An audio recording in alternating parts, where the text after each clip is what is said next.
લેઉવા પાટીદાર અને ખાસ કરીને સૌરાષ્ટ્રના લેઉવા પાટીદાર સમાજમાં મોટા બે ભાગલા પડવાના સંકેત છે। પૂર્વ મંત્રી અને ધારાસભ્ય જયેશ રાદડિયાએ સમાજમાં જ પોતાના વિરોધીઓને આડે હાથ લીધા છે। રાજનીતિમાં ન હોય અને જેમનું રાજકીય અસ્તિત્વ ન હોય એવા સામાજિક નેતા તેમના વિરુદ્ધ ષડયંત્ર રચતા હોવાનો જયેશ રાદડિયાએ નામ લીધા વિના પ્રહાર કરતા લેઉવા પાટીદાર સમાજમાં એક ઘા અને બે કટકા જેવી સ્થિતિ સર્જાઈ। જામકંડોરણામાં સમૂહ લગ્નના એક કાર્યક્રમમાં જયેશ રાદડિયાએ પોતાના જ સમાજના લોકોને ટપોરીઓની ગેંગ ગણાવી। જયેશ રાદડિયાએ આ નિવેદન આપ્યું તે કાર્યક્રમમાં કેન્દ્રીય મંત્રી મનસુખ માંડવિયા સહિતના અનેક રાજકીય અને સામાજિક નેતાઓ ઉપસ્થિત હતા। લેઉવા પાટીદાર સમાજમાં આંતરિક ઝઘડાના બીજ ઇફકોની ચૂંટણીથી જ રોપાઈ ચૂક્યા હતા। ઇફકોના ડાયરેક્ટરની ચૂંટણીમાં જયેશ રાદડિયા વિરુદ્ધ લેઉવા પાટીદાર સમાજના આગેવાન અને ભાજપ સહકાર સેલના અધ્યક્ષ બિપિનભાઈ ગોતાએ પક્ષના મેન્ડેટ સાથે ઉમેદવારી નોંધાવી હતી। દિલીપ સંઘાણીનું મજબૂત પીઠબળ હોવાના કારણે જયેશ રાદડિયાની એ ચૂંટણીમાં જીત થઈ। જો કે જયેશ રાદડિયા જેમણે આ દરમિયાન તેમના સમાજમાં કોણ એમના વિરોધી છે એ સ્પષ્ટતા નથી કરી, પરંતુ આ નિવેદનથી લેઉવા પાટીદારોમાં મોટો વિખવાદ નક્કી છે।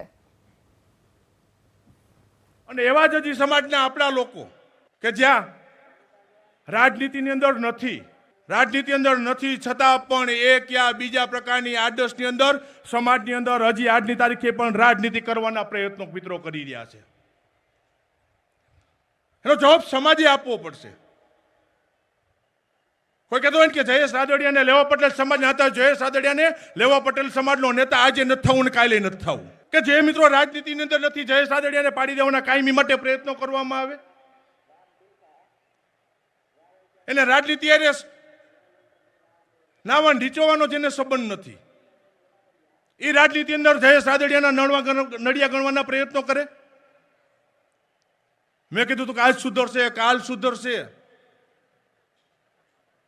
મારે જવાબ ન આપવો પડે,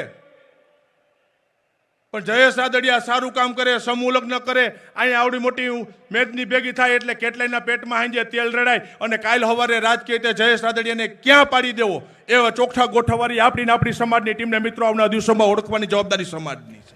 જયેશ રાદડિયાના નિવેદન બાદ પાટીદાર આગેવાનોની પ્રતિક્રિયા આવી। સૌરાષ્ટ્ર સરદાર ધામના ઉપપ્રમુખ જયંતિ સરદારાએ જયેશ રાદડિયાના નિવેદનને સમર્થન આપ્યું છે। તેમણે કહ્યું કે જયેશ રાદડિયાના શબ્દો સાચા છે, જે પણ સામાજિક નેતા હોય તેમને સમજવાની જરૂર છે। આ તરફ લેઉવા પાટીદાર સમાજના નેતાઓને એકતા બનાવી રાખવા ગોપાલ વસ્તાપરાએ અપીલ કરી। તેમણે કહ્યું કે સમાજના નેતાઓએ સમાજને એક કરવાનું કામ કરવું જોઈએ, તોડવાનું નહીં।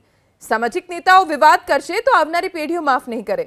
પાટીદાર આગેવાન અલ્પેશ કથિરિયાએ કહ્યું કે જે ટપોરીઓ સામાજિક તત્વો હતા તેમની શાન વિઠ્ઠલભાઈ ઠેકાણે લાવી છે। બીજા કોઈની તાકાત નથી કે જયેશભાઈને હેરાન કરી શકે, અને છતાં કંઈ પણ હશે તો અમે જયેશભાઈની સાથે છીએ।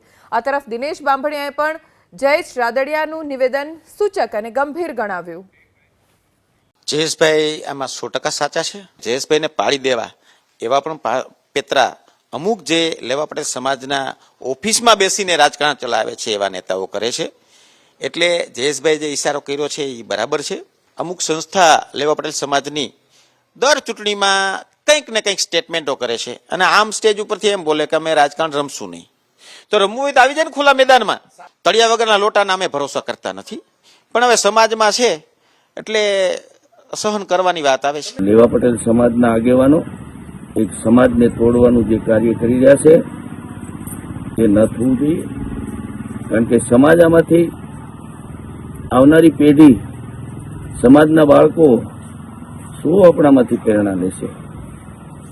એટલે ખાસ કરીને મારે સમાજના આગેવાનોને એક નમ્ર અપીલ છે કે આપ આગળ આવો અને જે બની રહ્યું છે એને અટકાવો, કારણ કે નહીં અટકાવો આપણને પણ કુદરત માફ નહીં કરે અને સમાજ પણ માફ નહીં કરે।